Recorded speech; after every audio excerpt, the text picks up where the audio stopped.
Bueno, muy buenas noches a todos los presentes. Es un placer contar con la presencia de ustedes y con la presencia de los colegas y amigos y amigas panelistas y comentaristas que vamos a presentar. En primer lugar, vamos a empezar por la punta de la mesa. La profesora Adriana Clemente, vicedecana de nuestra Facultad de Ciencias Sociales de la UBA, investigadora también de nuestra facultad y trabajadora social, lo que me ha pedido que mencione. A su lado la profesora Inés Izaguirre, también investigadora del Instituto Gino Germani, titular de una cátedra que lleva adelante desde hace mucho tiempo, muy importante en nuestra facultad, y co-vicepresidenta de la Asamblea Permanente por los Derechos Humanos. A su lado, Nora Cortiñas, miembro de la organización Madres de Plaza de Mayo, línea fundadora, y titular de la cátedra Poder Económico y Derechos Humanos de esta Facultad de Ciencias Económicas. Seguimos en nuestro recorrido, nos acompaña también el doctor Raúl Gustavo Ferreira, abogado y doctor de la UBA, profesor titular de Derecho Constitucional y profesor del doctorado de la Facultad de Derecho de la UBA. Desde 1999 consultor de la Defensoría del Pueblo de la Ciudad de Buenos Aires. A mi lado, también profesor investigador de la Facultad de Ciencias Sociales de la UBA, Federico Schuster, y ex decano de nuestra facultad. Bueno, creo que vamos en esta mesa van a haber distintos roles. Las tres personas que están en el centro son los expositores y Adriana y Federico van a comentar las exposiciones y aparte abrir el debate para que todos ustedes participen. Entonces, en primer lugar, Inés, comenzamos con tu presentación. ¿Con tu presentación? Sí, cómo no. Bueno, no sé si tenemos que esperar a que pongan acá el PowerPoint. Bueno, comenzamos con la exposición de la profesora Inés Izaguirre. Bueno, yo voy a empezar hablando de algo que me parece que hace al tema de este foro, y es la Declaración Universal de los Derechos Humanos. El primer punto lo llamo una historia del presente. El 10 de diciembre del 48, un grupo de países relativamente pequeño, eran 58 Estados miembros que habían conformado la Asamblea General de las Naciones Unidas, aprobó la Declaración Universal de los Derechos Humanos. Quiero llamarles la atención sobre dos aspectos. Uno, que es una declaración universal, es decir, advertimos que las actuales referencias a la globalización no son nuevas, sino que remiten al estadio actual de la evolución de las relaciones sociales en el capitalismo, o sea, la hegemonía del capital financiero. El mundo se considera mundo, se unifica en la conciencia de gran parte de la humanidad desde mucho antes que los expertos nos hablen de globalización. En el momento que se aprueba la declaración, el mundo acababa de salir de una gran catástrofe, la llamada Segunda Guerra Mundial, que en realidad no había hecho sino ampliar los territorios y los alcances sociales, económicos y políticos de la primera. Esa primera guerra que, según Hobsbawm, no hizo sino iniciar el llamado siglo XX corto, el siglo de los genocidios. No obstante, la primera gran guerra fue llamada mundial mucho tiempo después. Como había afirmado Marx en la introducción a la crítica de la economía política, la guerra se ha desarrollado antes que la paz. La guerra, ese acontecimiento inevitable en las sociedades o grupos desiguales, por el que todas las sociedades han pasado y siguen pasando alguna vez, y que ha sido desde el inicio de la especie el modo de expandir los territorios y las relaciones de producción y de dominio. La Segunda Guerra Mundial tuvo consecuencias atroces, una matanza de tal envergadura como nunca antes se había visto. 52 millones de muertos, esta es una cifra hoy se considera conservadora, por lo menos los estudiosos dicen que llegan a más de 60 millones, tan enorme que casi no lo podemos imaginar materialmente hablando. Lo que es menos conocido aún es la procedencia de esa matanza. 520.000 franceses, 400.000 italianos, 320.000 ingleses y otros tantos norteamericanos. Y a medida que nos salimos de ese grupo de aliados, las cifras se incrementan de modo geométrico. 1.600.000 yugoslavos, 6 millones de polacos, 10 millones de alemanes, 10 millones más entre japoneses, chinos y africanos, 22 millones de soviéticos.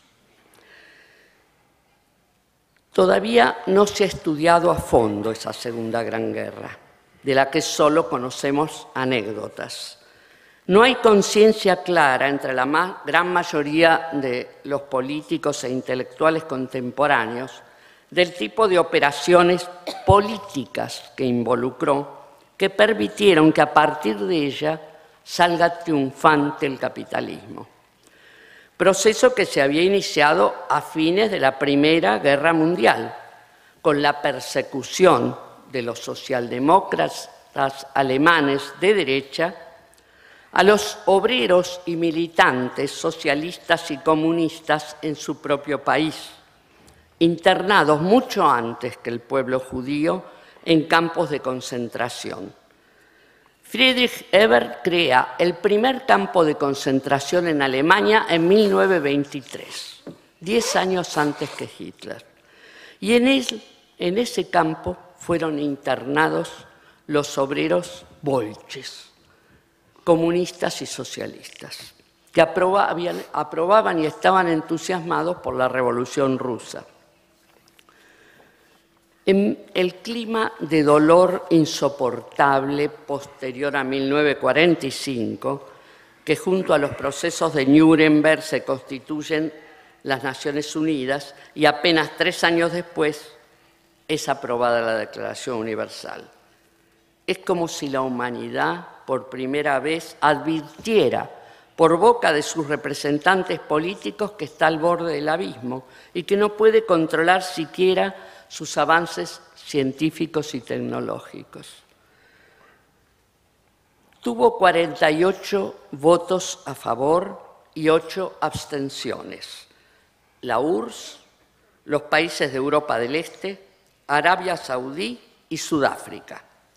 La desconfianza de los países soviéticos tenía sus fundamentos luego de haber sufrido las consecuencias de la avanzada de los ejércitos hitlerianos, que fue una planificación por parte de los ejércitos aliados. Y es en relación a esta observación mía que les propongo que nos adentremos en el segundo aspecto de la declaración. Quisiera que observaran, por eso les recomiendo la lectura, que se puede bajar de internet y uno a veces no se acuerda de cuáles son esos 30 artículos que señalan 30 derechos fundamentales que las Naciones Unidas se plantean en ese momento.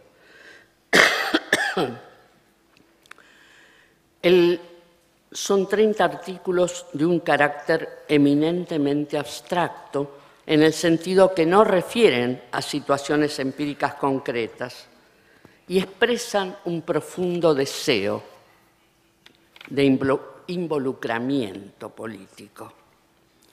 El artículo primero postula la pertenencia de todos los seres humanos a una humanidad de libres e iguales, no escindida, y le propone a la humanidad un comportamiento solidario. Y ahí la triple consigna de la Revolución Francesa de 1789: libertad, igualdad, fraternidad.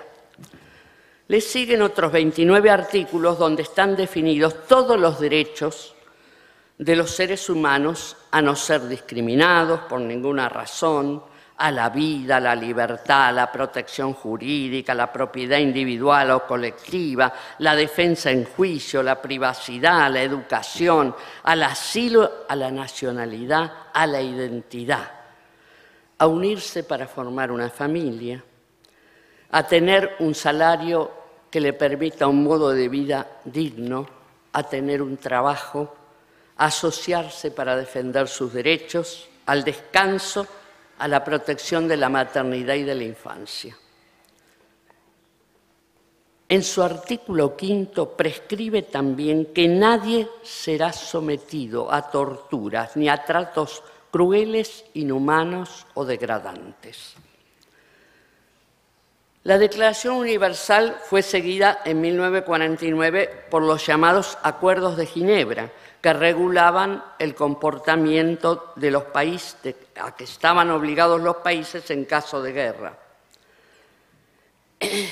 En 1951 se crea así se crea el Comité para los Refugiados, que se basaba en los derechos conculcados por las persecuciones y la pérdida de nacionalidad producidos por las guerras. En 1966, basándose en los juicios de Nuremberg y en las convenciones de Ginebra, y ante las agresiones practicadas por Francia en la guerra de Indochina y por Estados Unidos en Vietnam, se forma el Tribunal Russell, cuyas sesiones y conclusiones precisan cada vez más cuáles son las condiciones del delito de genocidio. Este tribunal especifica que sus condenas son morales. Se trata de un acuerdo voluntario entre hombres de bien, de la ciencia, como Bertrand Russell o Gabriel Colco, de la filosofía, como Jean-Paul Sartre, la política, como Stokely Carmichael, la literatura, Simone de Beauvoir, Isaac Deutscher, Peter Weiss. La historia de los acuerdos a los que se fueron sumando los países miembros es también la historia de las confrontaciones que han debido librar aquellos que pugnan por la vigencia real de los derechos humanos.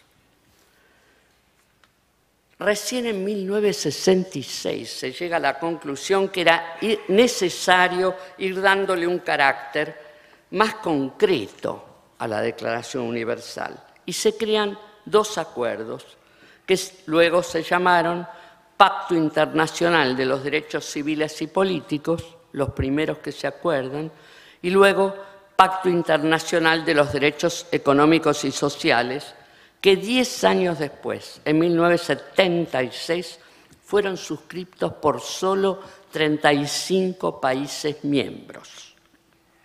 Poco a poco se fueron sumando nuevos acuerdos que postulaban los derechos de la mujer, los derechos del niño, mucho más recientes, y que hasta el momento son los que han tenido más aceptación, porque llegan casi a 200 países signatarios y que seguramente porque se contradicen menos con los intereses específicamente capitalistas, mucho más que los derechos económicos y sociales. En ejercicios como este, la memoria es memoria de confrontación con la realidad. El saber popular le da preeminencia al registro del sufrimiento. Es lo que queremos decir cuando decimos tener experiencia. siempre hay una relación jerárquica de desigualdad naturalizada detrás del vínculo del poder y la violencia. Y esta memoria será diferente según el lugar que ocupe el narrador. Hay una historia oficial, que es generalmente la de quien detenta el poder, institucionalizado o no, y que es siempre justificatoria del exterminio y el sometimiento de otro, que es mostrado, clasificado y discriminado como rebelde, como subversivo o simplemente como diferente. Esta historia es compartida en gran parte por el sometido, ya que en esto consiste su sometimiento, que se reivindica a sí mismo como disciplinado, pacífico, subordinado al orden que lo oprime. Este forzamiento, esta negación del otro, que cercena su derecho a existir como disidente o diferente, es el núcleo y la esencia del fascismo. Y hay una historia, la historia del pueblo sojuzgado, que quiere construir su autonomía, que aspira a dejar de ser subordinado, que quiere dar respuesta, o sea, ser responsable. La fuerza moral y material del sometido, que quiere dejar de serlo, es liberadora, aunque el poderoso las indique como subversiva. El desarrollo del capitalismo contemporáneo y el sentido actual de la declaración. Bueno, voy a apurar.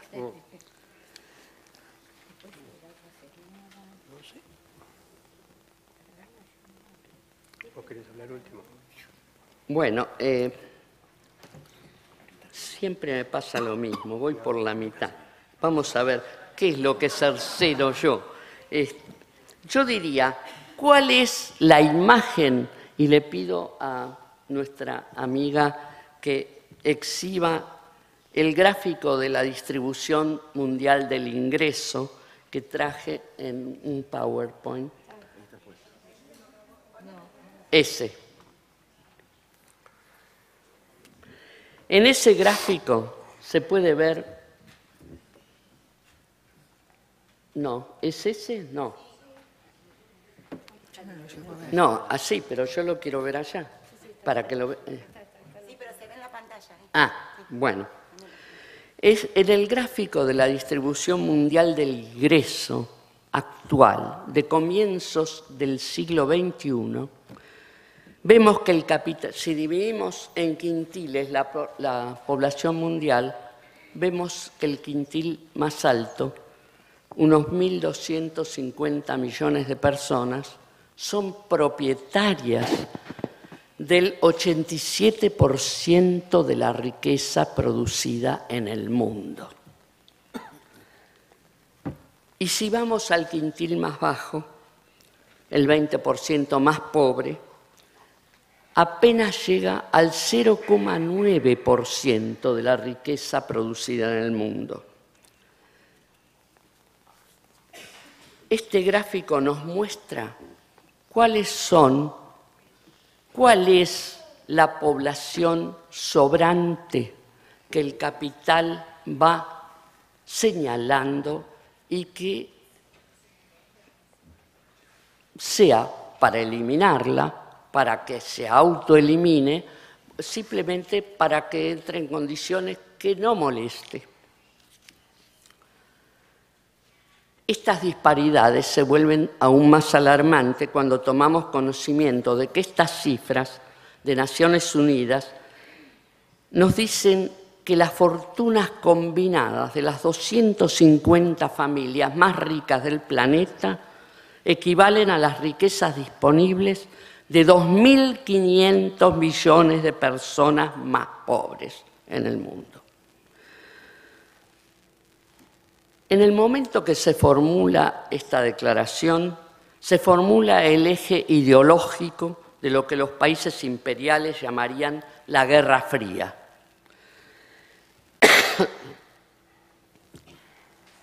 Por eso, tan solo 4 meses después de la Declaración Universal, se crea la OTAN, que Organización del Tratado del Atlántico Norte, que para mucha gente es como un organismo internacional, como si no fuera la organización militarizada de los países más poderosos del mundo, cuyo objetivo declarado era contrarrestar en ese momento la expansión política de la Unión Soviética en Europa. En 1947 ya Truman había proclamado ante el Congreso de Estados Unidos la doctrina que lleva su nombre, que afirmaba el derecho norteamericano de intervenir en los asuntos internos de otros países cuando considerara amenazada su seguridad nacional. La política de propaganda anticomunista y antimarxista en el mundo se complementaba simultáneamente con la vigencia del macartismo en Estados Unidos, que a tanto daño le hizo a esa sociedad y que, con su política de delación, con el frustrado intento de invasión a Cuba y con la vigilancia ideológica contra el marxismo y el socialismo al interior de nuestros países, particularmente en el Cono Sur. 40 años tardaría el nuevo imperio en conseguir la implosión del socialismo real, pero además llevó adelante, porque el capitalismo seguía avanzando, llegó adelante mientras se cumplía una ley inherente al desarrollo capitalista, que se podía ver en ese gráfico, que la tendencia decreciente de la tasa de ganancia.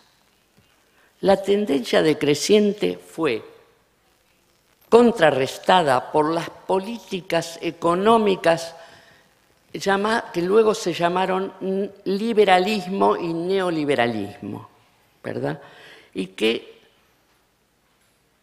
en el momento que empiezan a aplicarse en nuestros países, primero que en los países desarrollados, porque en nuestros países se aplican a finales de la década del 70 y en los países desarrollados se aplican a partir de los 80, fue simultánea de otra gran crisis mundial del capitalismo llamada la crisis del petróleo, por la cual los países productores de petróleo, que en ese momento eran Arabia Saudita, Irán, Irak, los Emiratos Árabes, Kuwait, etcétera, Egipto y Libia, de los que Estados Unidos era el principal consumidor, por la extensión del país y por el uso en los grandes automóviles de Estados Unidos.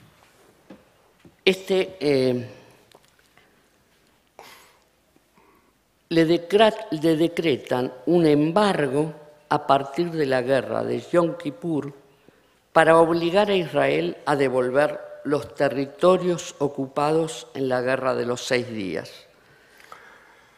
El resultado de estos acuerdos fue un drástico aumento del precio del crudo, que lleva, además, a incentivar la tendencia decreciente de la tasa de ganancia.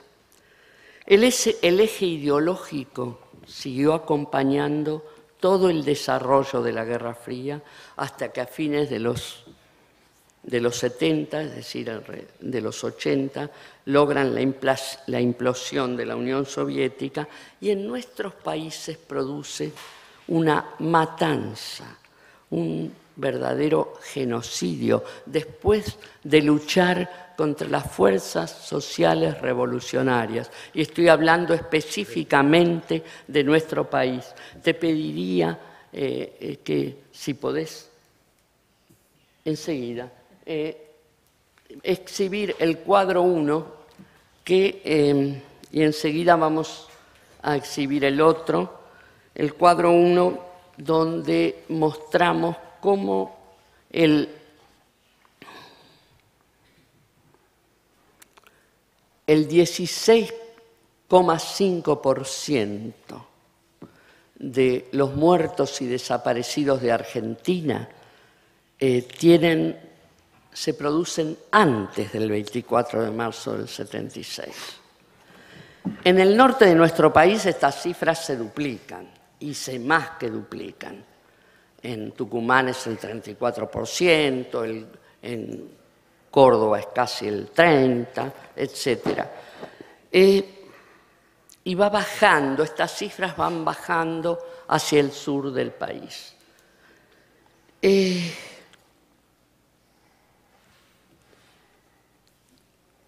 Mientras esta crisis del petróleo había sido el origen de nuestras grandes deudas externas, porque el dinero acumulado por los países productores de petróleo lo invierten en nuestros países a tasas de interés muy bajo. Bien.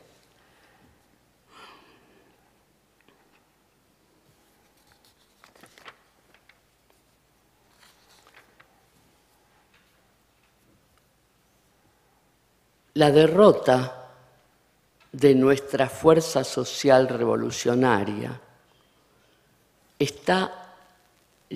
nos muestra, yo lo produje en una investigación que dio lugar a este libro, La lucha de clases, guerra civil y genocidio en la Argentina, en la que logré juntar datos de 12.204 muertos y desaparecidos.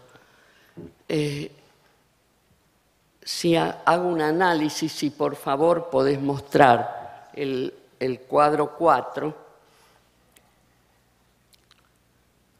allí se ve cómo es un cuadro muy largo, pero lo vas mostrando por partes, lo que se ve como el 68.6% de la fuerza social aniquilada son asalariados. La mitad de los cuadros son asalariados de clase obrera y la otra mitad asalariados urbanos con condiciones de vida de pequeña burguesía. A eso se suma un 30% de pequeña burguesía independiente. Entre los tres sectores constituyen el 99% de la fuerza aniquilada en nuestro país. Yo diría que en las condiciones actuales, si recordamos cómo es el gráfico de la distribución mundial del ingreso hoy, la enunciación de los artículos de la Declaración Universal de los Derechos Humanos es prácticamente imposible de realizar. Es decir, es importante mantener espacios de discusión, porque hay mucha gente que dice, ¿y para qué sirven las Naciones Unidas si no pueden hacer nada? Yo creo que los espacios de discusión sirven y no hay que renunciar a ellos. Y creo que estos espacios nos muestran, en el caso de Argentina, además, la lucha llevada adelante por las madres y otros familiares que no esperaron a que les aprueben sus derechos, sino que lucharon por ellos y lucharon contra las dirigencias de las clases dominantes de nuestros países, no solo económicas, también de la dirigencia política, también de la dirigencia eclesiástica, también del aparato judicial. Creo que la pérdida de valor de la vida humana que se mostró en estas avanzadas genocidas de relaciones sociales, alcanza su plenitud, ya termino, alcanza su plenitud a fines del siglo XX. No casualmente Hobsbawm insiste con que el siglo XX corto, que lo termina con la derrota de la Unión Soviética, lo llama el siglo de los genocidios. Creo que este es un siglo, ha sido un siglo de la matanza de humanos en gran escala.